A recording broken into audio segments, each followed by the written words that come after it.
So in my last review, when I said that the Han Solo movie was going to rip off the book trilogy, it was a joke. I didn't think they would actually do it.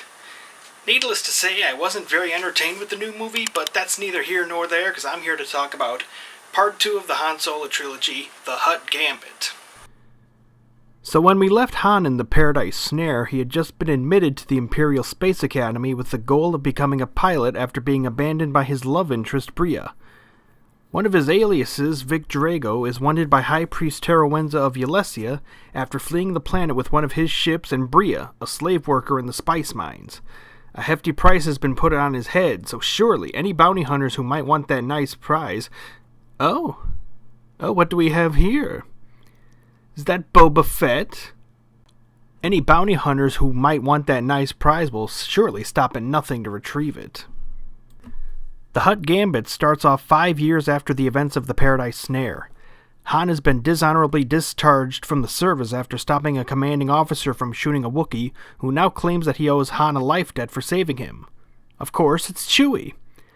Han is moping about what his life has become over cheap booze and then joins a sabacc game. Not a conventional start to a Star Wars novel, but something about it just makes you think, yep, this is a day in the life of Han Solo. This is Star Wars. Han is then confronted by an offer to fly a ship into Hutt territory to give a gift to Tagta the Hutt. The contents of this delivery won't be revealed to him, but the price is about right. So Han accepts and he and Chewie are off to Nar Heka, which is a hecka stupid name if you ask me. And Han catches Chewie up on the happenings of the first book and why this mission could be dangerous. Once on Nar Heka, the delivery goes off without a hitch until something seems to be missing. Lord Tagta, I'm still owed half my payment. Joy? Upabolas tuta muli ratuji? There's some back and forth until it's revealed that Tagta was playing a mind game with Han. The old villain. He had it ready all the time. He was just testing me. On a streak of feeling bold, Han asks for a recommendation to pilot for Giliac the Hutt. Admiring his courage, Tagta accepts and sends Han on his way to Nar Shaddaa, the smuggler's moon, a wretched hive of scum and villainy, and even the occasional bounty hunter out for Han's head. Looks like things might get real exciting, Chewie. Better stay sharp. Han is on the lookout for an old academy buddy, Mako Spince. True to some tips he gets, Mako finds him and offers him a place to stay. Sometime later, Han catches wind of the famous Kessel Run and does several practice runs in between odd jobs for the Hutts. I think you all know where this is going, but we'll get to that in the next book.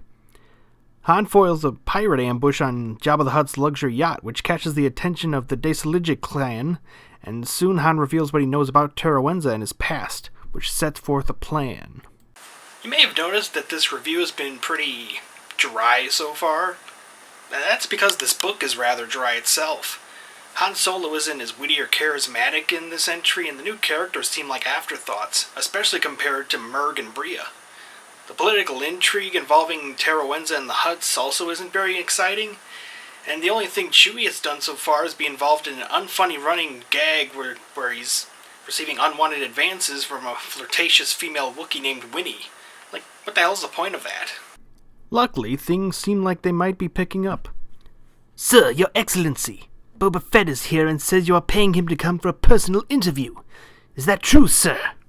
Oh, hell yeah. I don't know why I'm so excited for a character that did next to nothing in the original trilogy, but hell yeah anyway. There is a smuggler, Han Solo by name. You may have seen wanted posters for him. Solo travels with a Wookiee, they say, these days. He's been reported seen on Nar Shaddaa. They say that 9 or 10 bounty hunters have tried for him, but he's been too quick for all of them. I want him, alive and relatively unharmed. No disintegration. That makes it harder. For 7,500 credits, it's not worth my time.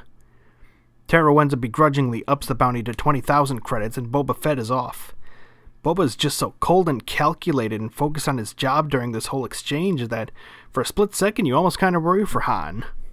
Until you realize that there's still a whole book to go.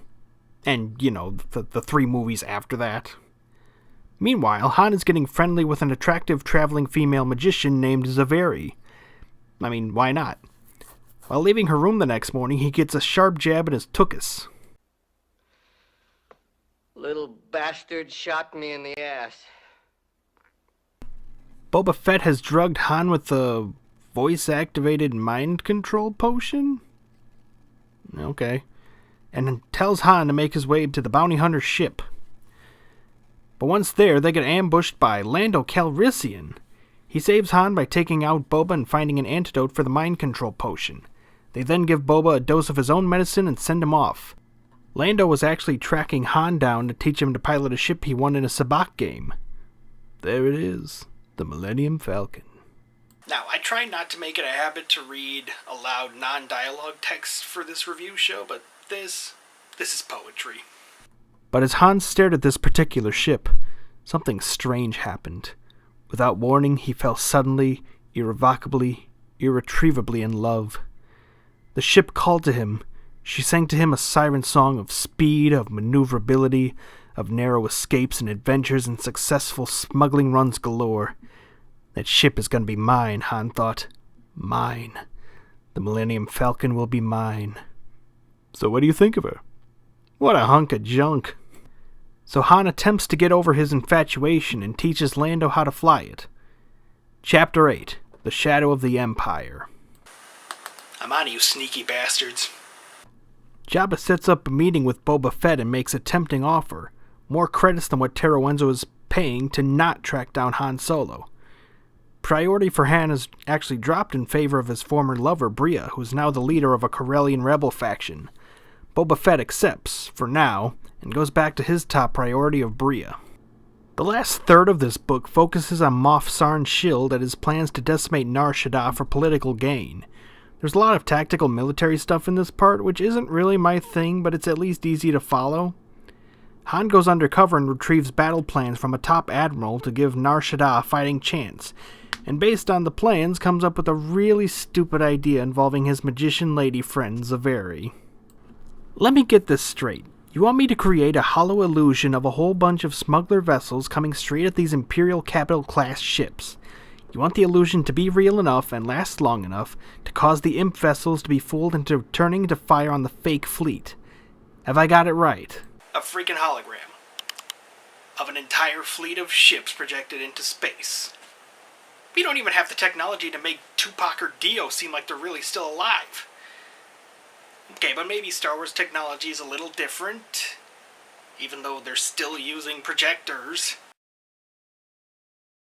And these projectors are made specifically for a theater, so there's no way they're going to project hundreds, maybe thousands of feet into space.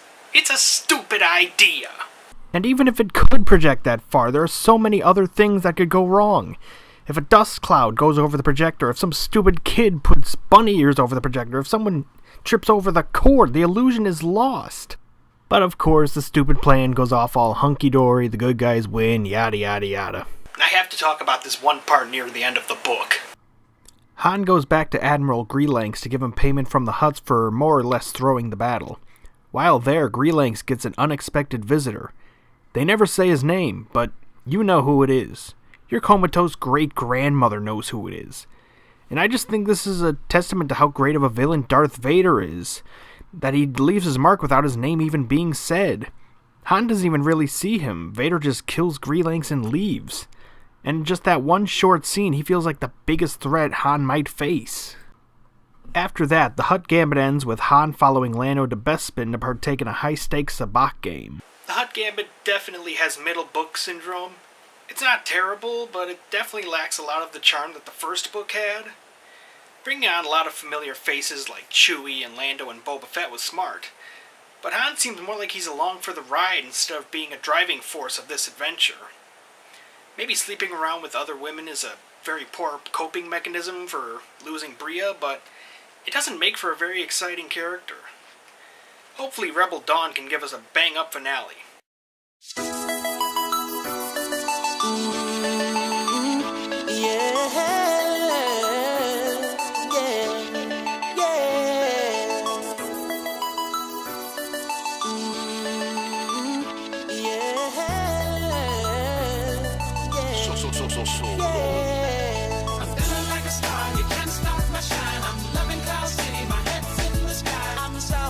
I'm on solo, I'm on solo, I'm on solo, solo.